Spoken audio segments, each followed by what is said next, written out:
Hello दोस्तों, welcome to electronic study. बहुत बहुत स्वागत है आप सभी का मैथ की इस श्रृंखला में, जिसमें आज ये हमारा छठा लेक्चर है, जिसमें हम समझेंगे सरलीकरण यानी सिंप्लीफिकेशन। सिंप्लीफिकेशन से अक्सर एग्ज़ाम में क्वेश्चन पूछ लिए जाते हैं, तो ये एग्ज़ाम की दृष्टि से बहुत ही महत्वपूर्ण टॉपिक है। और इसको समझने के लिए सबसे पहले इसका एक रूल समझ लेते हैं, जिसे कहते हैं बॉड मास या भी बॉड मास। अब ये बॉड मास है क्या, आइए समझते हैं। वी मतलब होता है वर्नाकुलम, जिसका मतलब होता है बार, जो कि संख्या के ऊपर लगा रहता है। बी मतलब होता है ब्रैकेट, जिसका मतलब होता है कोष्ठक। ऑफ मतलब होता है का यानी गुणा। डी मतलब होता है डिवीज़न यानी भाग। एम मतलब होता है मल्टीप्लिकेशन यानी गुणा। ये मतलब होता है एडिशन यानी कि जोड़। और एस मतलब होता है सब्ट्रैक्ट यानी घटा। तो सबसे लास्ट में हम घटा यानी सब्ट्रैक्ट को सॉल्व करते हैं। अब कुछ क्वेश्चंस के माध्यम से हम इसको समझने का प्रयास करते हैं। जैसे एक क्वेश्चन दिया गया है 5 + 4 - 12 भागित 3 कोष्ठक में 7 ऋण 5 को सरल कीजिए। तो सबसे पहले भी हमने समझा कि हम यानी वर्नाकुलम यानी बार को सबसे पहले सॉल्व करेंगे, क्योंकि वो इसमें दिया नहीं है। तो इसमें उसके बाद दिया है कोष्ठक, तो हम सबसे पहले कोष्ठक को सॉल्व करेंगे, बाकी संख्या को एज इट इज उतार लेंगे। तो कोष्ठक के अंदर 7 ऋण 5 है, तो 7 में से 5 घटाया तो हमारा आ गया 2। ठीक है ना, इतना सॉल्व हो गया, यानी ब्रैकेट आउट हो गया। अब इसके बाद देखिए ऑफ यानी का, तो वो भी इसमें नहीं दिया है। तो अब देखिए हमें दिया क्या गया है भाग, तो 3 का हम 12 में भाग कर देंगे, तो 3 चौके 12 यानी 4 आ जाएगा। ठीक है ना। अब हमें करना है क्या, मल्टीप्लिकेशन यानी गुणा। तो गुणा किसका और किसका होगा, 4 और 2 का होगा, तो 4 दूनी 8 हो जाएगा। ठीक है ना। गुणा के बाद हम करेंगे जोड़, तो जोड़ किस किस का होगा, 5 और 4 का, तो 5 और 4 हो जाएगा 9। तो 9 ऋण 8 में से हम कर देंगे तो 1 आ जाएगा, जो कि हमारा आंसर हो जाएगा। आइए एक और उदाहरण समझते हैं। देखिए इसमें दिया गया है 9 ऋण 3 सही 3/11 का 1 सही 2/9 भागित 7/9 का 5 सही 1/7 किसके बराबर होगा। तो सबसे पहले हम क्या करेंगे, 9 को ज्यों का त्यों उतार लेंगे। उसके बाद 3 सही 3/11 को सॉल्व करेंगे, तो 11 तिया 33 और 3 36/11 इसको हम लिख लेंगे। अब का मतलब होता है गुणा, तो हम गुणा का निशान लगा लेंगे। उसके बाद 1 सही 2/9 को सॉल्व करेंगे, यानी 9 एकम 9 और 2 11, 11/9 इसको हम अलग कोष्ठक में रख लेंगे। भागित 7/9 गुणित 5 सही 1/7 को हम लिख सकते हैं 7 पना 35 और 1 36/7। अब देखिए यहीं पर ये सब एक दूसरे से डिवाइड यानी कट जाएंगे, तो काट देते हैं। 9 से हम 36 को काटेंगे 4 बार और 11 से 11 कट जाएगा। दूसरे कोष्ठक में देखिए 9 से 36 को काटेंगे 4 बार और 7 से 7 कट जाएगा 1 बार में। अब हमारा क्या बचा, स्टार्टिंग में देखिए 9 बचा था, ऋण पहले वाले कोष्ठक में 4 बचा और भाग में दूसरे वाले कोष्ठक में भी 4 बचा। अब सबसे पहले करेंगे हम भाग, उसके बाद करेंगे सब्ट्रैक्ट यानी घटा। तो 4 में 4 से भाग दिया तो आया 1 और 9 में से 1 जाएगा तो हमारा 8 आ जाएगा, जो कि हमारा आंसर है। आइए एक और उदाहरण समझते हैं। देखिए इसमें दिया गया है 25 ऋण कोष्ठक में 23 ऋण 24 ऋण 27 ऋण 25 ऋण 30 पर बार। ठीक है ना। तो सबसे पहले हमने जो समझा था कि सबसे पहले हम बार सॉल्व करेंगे, तो बार सॉल्व करने के लिए क्या करेंगे, 25 में से 30 को घटाएंगे तो हमारा आ जाएगा -5 और -5 इसमें आया और 25 के पहले भी था, तो माइनस और माइनस हो जाएगा प्लस, यानी +5। ठीक है ना। अब इसके बाद हम क्या करेंगे, 27 में इस 5 को जोड़ दिया तो आ गया 32। बाकी पूरे स्टेप हम देखिए एज इट इज उतारते जा रहे हैं, उनको भी हम सॉल्व नहीं कर रहे, एक एक स्टेप सॉल्व कर रहे हैं। ठीक है ना। तो 27 और 5 को जोड़ने पर हमें मिला 32। ठीक है ना। अब देखिए यहाँ पर 22 ऋण 23 को हम ज्यों का त्यों लिख लेंगे और 32 में से हम 24 को घटाएंगे तो हमारा आ जाएगा 8। ठीक है ना। अब फिर से 22 को नेक्स्ट स्टेप में ज्यों का त्यों लिख लेंगे और 23 और 8 को जोड़ने पर हमें मिला 31। अब देखिए छोटी संख्या में से बड़ी संख्या को घटाएंगे तो हमेशा बड़ी संख्या का निशान लगता है, क्योंकि 31 जो है वो माइनस का है। तो 31 में से जब 32 घटाएंगे हम तो हमें -9 प्राप्त हो जाएगा, जो कि हमारा आंसर है। तो देखिए आप हमने एक एक स्टेप करके इस सवाल को कितनी आसानी से सॉल्व किया। एक और उदाहरण समझते हैं। 84 भागित ऋण 5 धन ऋण 4 ऑफ 32 भागित ऋण 16 भागित ऋण 2। तो इसका हमें मान निकालना है।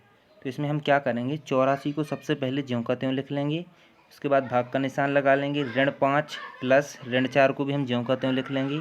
सिर्फ हम दूसरे साइड वाले को अभी सॉल्व कर रहे हैं, बाकी को हम एज इट इज उतारते जा रहे हैं। देखिए 32 भागित 2 -2 से -16 में भाग दिया, यानी माइनस से माइनस कट गया और 2 से 16 में भाग देने पर मिला हमें 8। ठीक है ना। अब दूसरे स्टेप में देखिए, फिर से हमने सभी संख्याओं को ज्यों का त्यों उतार लिया, सिर्फ 32 में 8 से भाग दिया जो कि 4 बार गया। ठीक है ना। 1 बाय 1 स्टेप हम सॉल्व करते जा रहे हैं। अब देखिए 84 ऋण 5 और 4 का गुणा कर देंगे तो माइनस का 16 आ जाएगा। ठीक है ना। अब 16 और 5 को हम जोड़ देंगे, क्योंकि माइनस और माइनस होके प्लस हो जाता है, सिर्फ सिंबल माइनस का लगता है। तो देखिए 84 भागित ऋण 21। अब 21 में हम 84 में 21 से भाग करेंगे तो 21 चौके होता है 84, तो हमारा आंसर आ जाएगा -4। तो देखिए कितने स्टेप बाय स्टेप हमने इसको सॉल्व किया, आपको समझ में आया होगा। आगे बढ़ते हैं। ये एक क्वेश्चन है कि 93 का 2/3 क्या होगा। तो बहुत ही सिंपल क्वेश्चन है ये। तो का मतलब हमने अभी समझा है कि गुणा होता है, तो 93 और का की प्लेस पर हम गुणा का निशान लगाएंगे और 2/3 कर देंगे। 3 से 93 को काटेंगे तो आ जाएगा 31, और 31 का 2 में गुणा कर देंगे तो आ जाएगा 62। आगे बढ़ते हैं।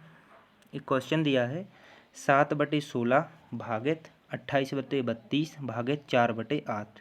अब ये जो सभी संख्याएं हमें भाग में दी गई हैं, अब आपको एक चीज़ बता दूं मैं कि भाग को गुणा में पलटने पर संख्याएं व्युत्क्रम यानी पलट जाती हैं, नीचे की संख्या ऊपर आ जाती है, ऊपर की संख्या नीचे। ठीक है ना। अब देखिए यहाँ पे 7/16, इसको हम अब आगे गुणा में बदल देंगे तो 28/32 का हो जाएगा 32/28, और आगे की संख्या में गुणा का निशान लगा के 4/8 को हम कर देंगे 8/4, और इनको यदि हम काट देंगे तो देखिए 7 से 28 को काटा 4 बार, और 4 से हमने 8 को काटा 2 बार, 16 से 32 को काटा हमने 2 बार। तो इस प्रकार से सिर्फ हमारा 2/2 बचेगा, यानी सिर्फ 2 से 2 भी कट जाएगा आखिरी में, तो हमारा आंसर आ जाएगा 1। तो ये आपको समझ में आया होगा। आगे बढ़ते हैं।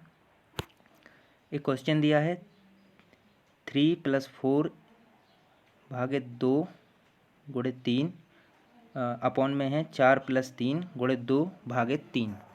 देखिए इसको कैसे सॉल्व करेंगे। सबसे पहले हम करेंगे इसमें क्या, 2 से 4 में भाग करेंगे। 3 ज्यों का त्यों लिख लेंगे, 4 में हमने 2 से भाग किया तो हमें मिला 2, गुणित 3 भी हम ज्यों का त्यों लिख लेंगे। दूसरी साइड देखिए 4 धन 3 गुणित 2/3 लिख लेंगे, यानी 2 में 3 से भाग करना है तो हम इसको 2/3 लिख लेंगे। अब देखिए 3 का हमने 2 में गुणा किया तो 3 दूनी 6, मतलब 3 + 6 आया, और नीचे देखिए 3 से 3 कट गया और 4 में 2 ऐड हो गया तो आ गया 6। अब देखिए 6 और 3 9 हो गया, और अपॉन में है 6, तो इनको हम काट देंगे। 3 तिया 9, 3 दूनी 6, तो हमारा आंसर आ जाएगा 3/2। ठीक है ना। आगे बढ़ते हैं। देखिए ये 8वां क्वेश्चन है 48 भागित 12 गुणित 9/8 का 4/3 भागित 3/4 का 2/3 क्या होगा। तो देखिए इसको सॉल्व करने के लिए सबसे पहले हम ब्रैकेट के अंदर की संख्याओं को सॉल्व करेंगे। तो देखिए 9/8, अब इसको हम कन्वर्ट करेंगे, मतलब का को हम गुणा के निशान से कन्वर्ट कर देंगे तो हो जाएगा 4/3 भागित 3/4 गुणित 2/3। अब इनको हम काट देते हैं तो हमें 3/2 भागित 1/2 प्राप्त होता है। ठीक है ना। अब जो बाहर की संख्या हैं उनको सॉल्व करना शुरू करेंगे। 48 में जब हम 12 से भाग देंगे तो हमें आ जाएगा 4, 12 चौके 48, और यहाँ 2 से 2 कट जाएगा, सिर्फ 3 बचेगा, तो 4 और 3 का हम कर लेंगे गुणा तो हमें आंसर मिल जाएगा 12। आगे बढ़ते हैं। एक क्वेश्चन दिया है 99 सही 35/36 गुणित 72। अब इसे सॉल्व करने से पहले आप जो ये नोट दिख रहा है इसे ध्यान से समझिए। देखिए 1 सही 1/2 इक्वल टू 1 सही 1/2, 1 + 1/2 है। ठीक है ना। तो इसमें एक जगह प्लस लगा है, एक जगह नहीं लगा, लेकिन आप आंसर देखिए दोनों का 3/2 आ रहा है, ठीक है ना। इसका मतलब ये है कि संख्या को हम किसी भी प्रकार से लिख सकते हैं, प्लस लगा कर भी लिख सकते हैं और बिना प्लस लगाए भी लिखेंगे, उसका मतलब एक ही होता है। तो इसको हम प्लस वाली संख्या से सॉल्व करेंगे, इसलिए ये आपको नोट बताया है। अब देखिए 99 प्लस 35/36, तो 99 प्लस 35/36 हमने क्यों लिखा, आपको समझ में आ गया होगा, ठीक है ना। प्लस हम लगा सकते हैं, क्योंकि लगाएं या ना लगाएं आंसर पर कोई फ़र्क नहीं पड़ेगा। गुणित 32, अब देखिए 99 में भी हम 32 का गुणा करते हैं और 35/36 में भी 99 में भी हम 72 का गुणा करते हैं और 35/36 में भी हम 72 का गुणा करते हैं। तो 99 गुणित 72 करने पर हमें मिला 7128 प्लस, अब देखिए 36 से 72 काटा तो 2 बार और 35 का 2 में गुणा किया तो 70। इन दोनों को हम जोड़ देंगे तो हमारा आ जाएगा 7198, ठीक है ना। तो कैसा लगा आपको हमारा ये सेशन। फीडबैक में आपका कमेंट बॉक्स में फीडबैक का आपका रहेगा इंतज़ार। जुड़े रहिए इलेक्ट्रॉनिक स्टडी के साथ। बहुत बहुत धन्यवाद।